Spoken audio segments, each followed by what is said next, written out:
যার ডায়াবেটিস বা উচ্চ রক্তচাপ আছে তার কিডনি কিন্তু আস্তে আস্তে নষ্ট হয়ে যেতে থাকে এবং এই ধরনের প্রচুর রোগী দেখতে পাওয়া যায়। তো যাক, ডায়াবেটিস এবং উচ্চ রক্তচাপ থাকলে নিয়ন্ত্রণে কিন্তু রাখতেই হবে। এছাড়া গ্লোমেরুলোনেফ্রাইটিস বলে একটা রোগ আছে, প্রস্রাব দিয়ে ক্ষেত্রে রক্ত যায় এবং প্রেশার বেড়ে যায়। তো সেক্ষেত্রে সেখান থেকেও কিন্তু কিডনি নষ্ট হয়ে যেতে পারে। পাইলোনেফ্রাইটিস বলে কিডনিতে এক ধরনের অসুখ হয়, সেখান থেকেও কিডনি নষ্ট হয়ে যায়। এছাড়া পলিসিস্টিক কিডনি ডিজিজ এটাও পাওয়া যায় রোগী মাঝে মাঝে, এখান থেকে আস্তে আস্তে কিডনি নষ্ট হয়ে যেতে পারে। তাছাড়া রেনাল আর্টারি যেটা থাকে সেখানে স্টেনোসিস হলে কিডনিতে সমস্যা হয়।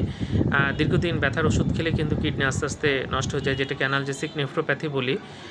ইন্টাস্টিশিয়াল কিছু ডিজিজ আছে, সেই ক্ষেত্রে কিন্তু নষ্ট হয়ে যেতে পারে। এছাড়া নেফ্রোটিক সিনড্রোম এখান থেকেও কিন্তু নষ্ট হতে থাকে। এসএলই বলে একটা জটিল রোগ আছে, এটা মাল্টি সিস্টেম ডিজিজ, এবং সেখান থেকে কিন্তু আস্তে আস্তে কিডনি নষ্ট হয়ে যেতে থাকে।